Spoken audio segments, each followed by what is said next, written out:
Good evening, dear listener, and welcome to Mortica Presents FREDtime Stories. On this show, I will be reading short horror stories from horror legends and up-and-coming authors. In case you didn't know, I am your host, Dead Fred, and I am also the voice of the horror-inspired rock band Mortica. If you haven't already, please consider subscribing, leaving a like, and a comment. If you want to know more about Mortica, please follow us on all of our social media accounts. The link is in the description. If you want to support the show and the band, consider joining our Patreon page. For just $5 per month, you could have access to behind the screams footage, early access to merchandise and music, as well as a monthly live stream from yours truly. Now, without further ado, let's get into tonight's reading. Tonight's reading is from an ornithological perspective, from horror legend Edgar Allan Poe. I give you The Raven. Once upon a midnight dreary, while I pondered weak and weary over a quaint and curious volume of forgotten lore, while I nodded, nearly napping, suddenly there came a tapping, as of some gently rapping at my chamber door. "'Tis some visitor," I muttered, tapping at my chamber door. Only this, and nothing more. Distinctly I remember it was in the bleak December, and each separate dying ember wrought its ghost upon the floor. Eagerly I wished the morrow, vainly I had sought to borrow from my books surcease of sorrow for the lost Lenore, for the rare and radiant maiden whom the angels named Lenore, nameless here forevermore. And the silken sad uncertain rustling of each purple curtain thrilled me, filled me with fantastic terrors never felt before, so that now, to still the beating of my heart, I stood repeating, "'Tis some visitor entreating entrance at my chamber door, some late visitor entreating entrance at my chamber door. That is it, and nothing more."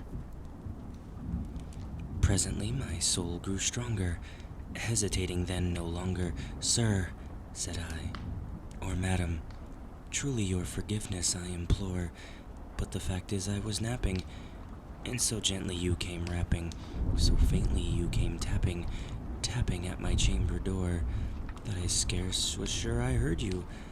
Here I opened wide the door. Darkness there, and nothing more. Deep into that darkness peering, long I stood there wondering, fearing, doubting, dreaming dreams no mortals ever dared dream before. But the silence was unbroken, and the stillness gave no token, and only word there spoken was whispered word, "Lenore." This I whispered, and an echo murmured back the word, "Lenore." Merely this, and nothing more. Back into the chamber turning, all my soul within me burning.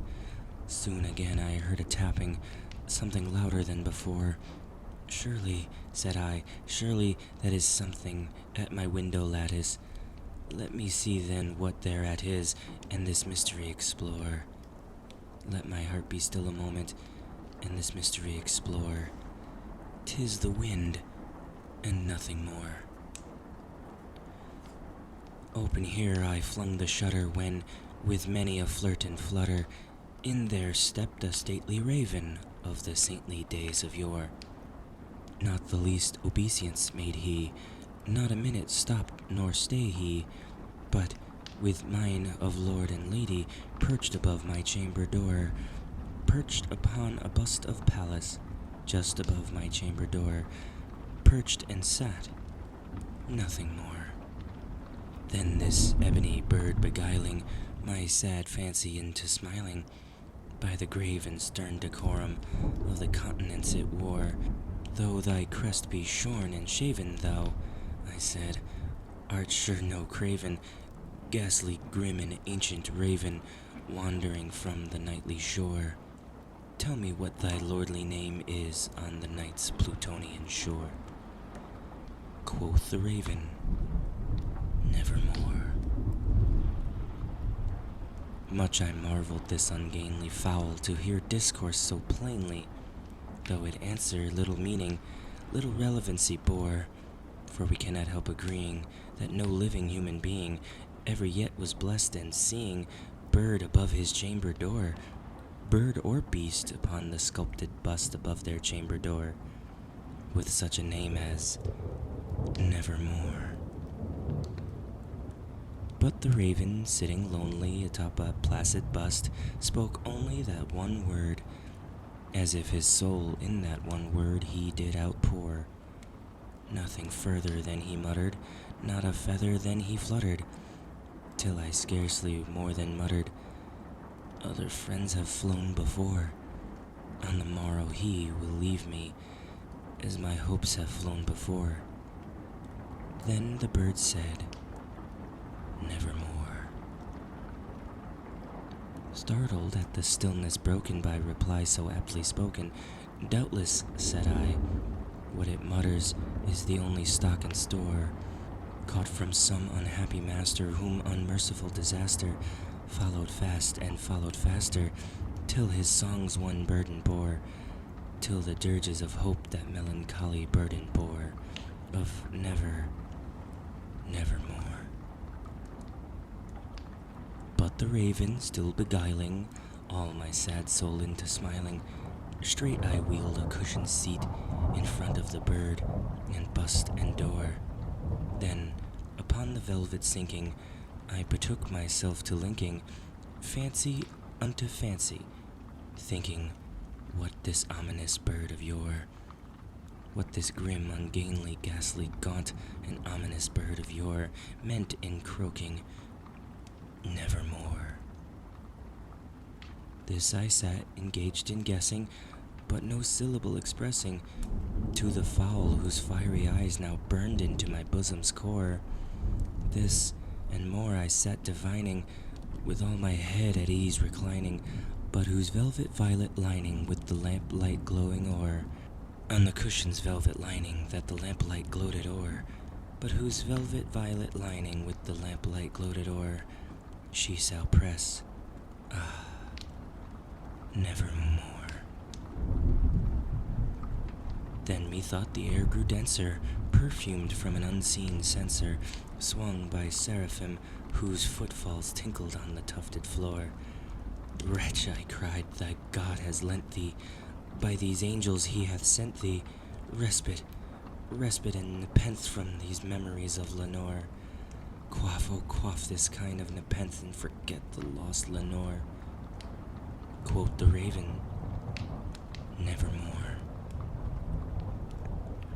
Prophet, said I, thing of evil, prophet still, if bird or devil, whether tempt or sent, or whether tempest tossed their hair ashore, desolate, yet all undaunted, on this desert land enchanted, on this home by horror haunted, tell me truly, I implore, is there balm in Gilead? Tell me, I implore. Quoth the raven, nevermore. Prophet, said I, thing of evil, prophet still if bird or devil, by that heaven that bends above, by that God we both adore, tell this soul with sorrow laden, if within the distant Aidenn I shall clasp a sainted maiden, whom the angels named Lenore. Clasp a rare and radiant maiden, who the angels named Lenore. Quoth the raven, nevermore. Be that word our sign of parting, bird or fiend, I shrieked, upstarting, get thee back into the tempest and the night's Plutonian shore. Leave no bleak plume as a token of thy lie thy soul hath spoken. Leave my loneliness unbroken. Quit the bust above my door. Take thy beak from out my heart, and take thy form from off my door. Quoth the raven, nevermore. And the raven, never flitting, still is sitting on a pallid bust of Pallas just above my chamber door. And his eyes have all that seeming of a demon that is dreaming, and the lamplight o'er him streamed through his shadows on the floor, and my soul from out that shadow that lies floating on the floor shall be lifted nevermore.